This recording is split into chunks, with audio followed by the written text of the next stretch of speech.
प्रदेश के शहर कानपुर में दो हत्याएं एक साथ होती हैं।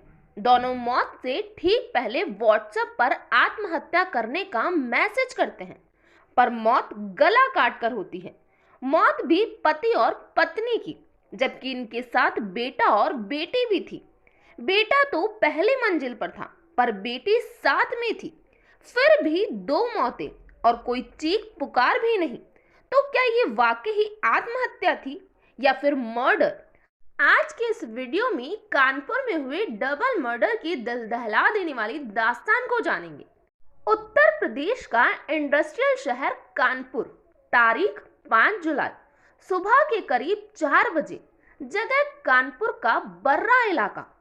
सुबह एक दो आदमी किसी दुकान को खोलने की तैयारी कर रहे थे, तो किसी को स्टेशन जाना था।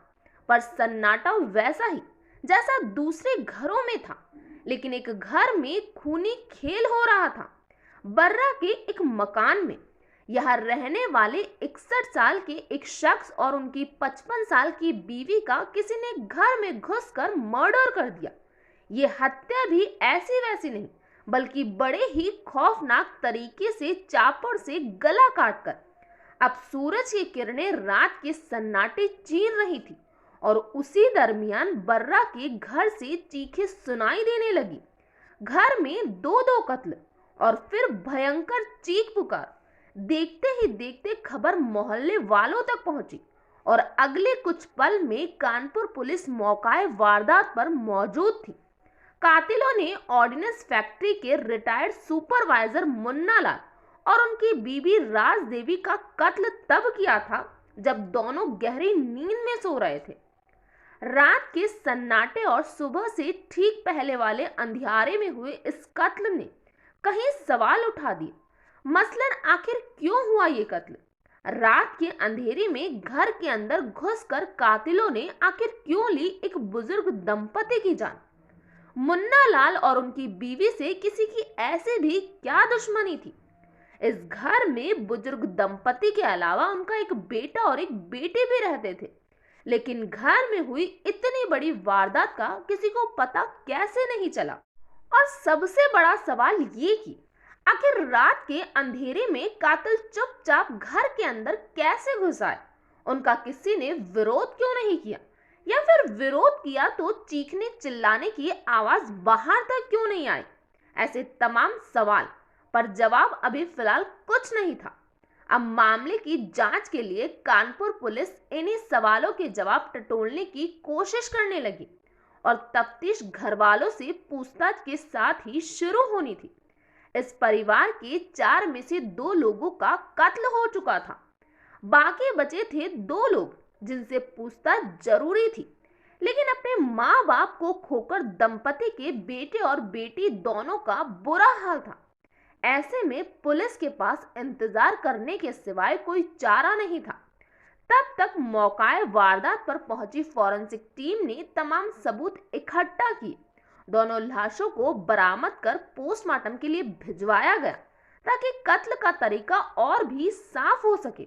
और इसी के साथ पुलिस ने बुजुर्ग दंपति के मोबाइल फोन और उनके मोबाइल नंबरों की जांच शुरू की, ताकि अगर कोई संदिग्ध बात सामने आए तो उसकी पड़ताल की जा सके।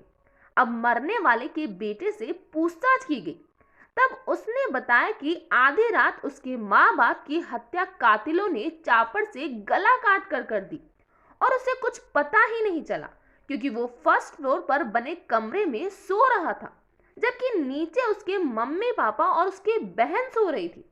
पापा बाहर वाले कमरे में थे, जबकि मम्मी और बहन अंदर वाले कमरे में सोई थी।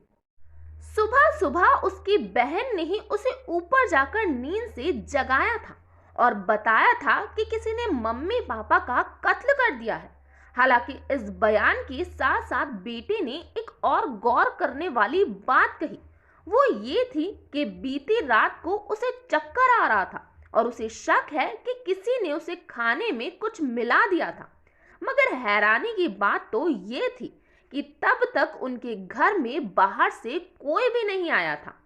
बेटे के इस बयान से 2 सवाल खड़े हो रहे थे। पहला तो ये कि जब कत्ल से पहले घर में बाहर से कोई आया नहीं था, तो फिर उनके खाने में कोई नशीली चीज किसने मिलाई? और दूसरा ये कि जब बहन माँ के साथ ही सो रही थी तो उसे अपनी माँ पर हुए हमले का पता कैसे नहीं चला? वाकई मामला बड़ा अजीबोगरीब था। अब पुलिस ने इस घर की बेटी से पूछताछ शुरू की। कोमल ने भी तकरीबन वही कहानी सुनाई जो उसका भाई सुना रहा था, यानी कातिल आधी रात में घुसकर मम्मी पापा की जान लेकर चले गए और जब तक उसकी नींद खुली कातिल घर से निकल चुके थे। हालांकि कोमल ने एक नई बात जरूर कही थी कि उसने 3 नकाबपोश कातिलों को घर से भागते हुए देखा था और इनमें उसके भाई अनूप का छोटा वाला साला मयंक गुप्ता भी शामिल था। अब पुलिस ने एक बार फिर घर के बेटे अनूप से बात करने का फैसला किया। असल में अनूप का अपनी पत्नी के साथ तलाक का केस चल रहा था और उसकी पत्नी इन दिनों अलग रहती थी। मुआवजे के तौर पर पत्नी और उसके घर वालों ने अनूप और उसके घर वालों से 50 लाख रुपए की मांग भी रखी थी।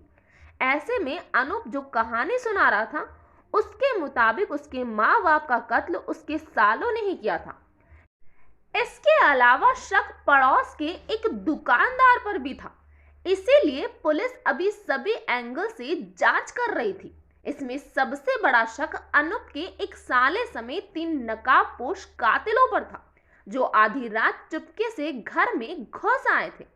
ऐसे में पुलिस ने गली में लगे सीसीटीवी कैमरे फुटेज देखने का फैसला किया, लेकिन फुटेज में कुछ अलग ही कहानी नजर आ रही थी। फुटेज में 3 नकाबपोश कातिलों की जगह सिर्फ एक ही नकाबपोश शख्स खाली हाथ पैदल घर की तरफ आता हुआ दिखाई दे रहा था और करीब 1 घंटे बाद वो पैदल ही वापस जाता भी दिखाई दिया।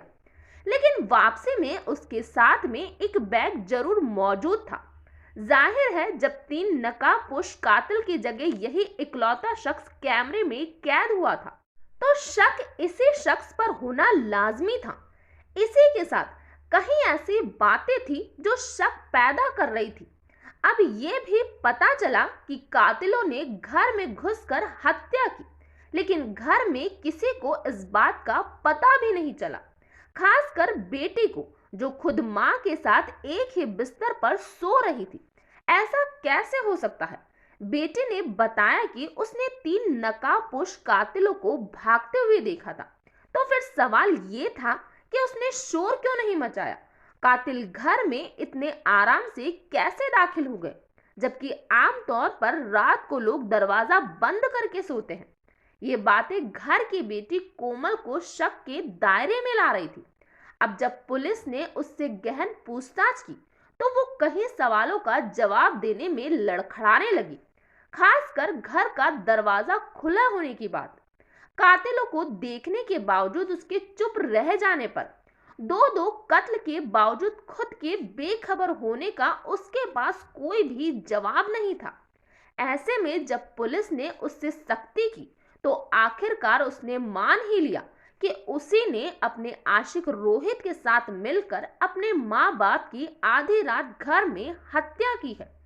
पूछताछ में कोमल ने बताया कि उसने रोहित के साथ मिलकर इस कत्ल की प्लानिंग की थी, यहाँ तक कि वो माँ बाप के अलावा अपने भाई अनूप की भी जान लेना चाहती थी।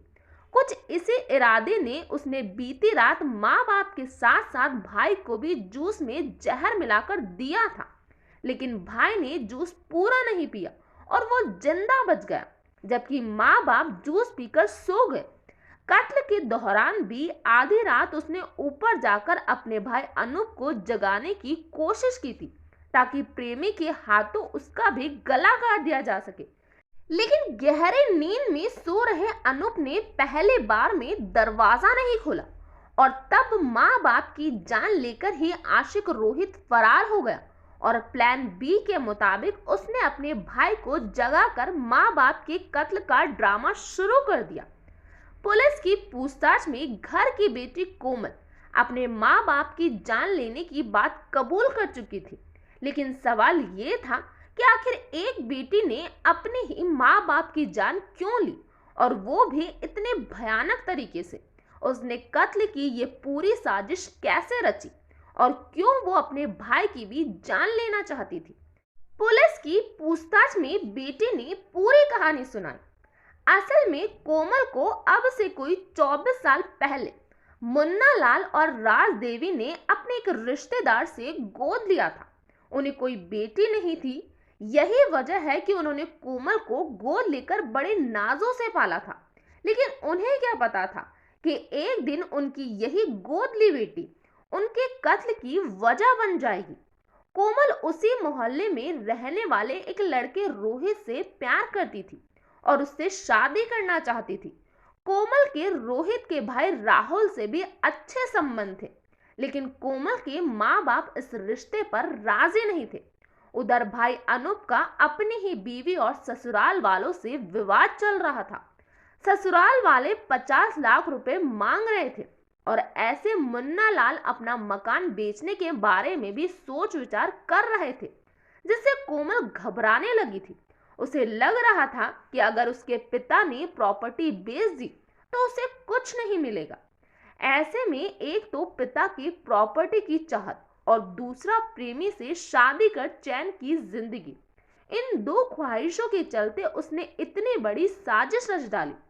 वो मारना तो अपने भाई को चाहती थी, इसीलिए उसने जूस में भी जहर मिला दिया था।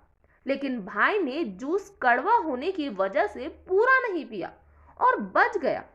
इत्तेफाक से उसने खुद को जगाने की पहली कोशिश में दरवाजा भी नहीं खोला और इस तरह उसकी जान बच गई।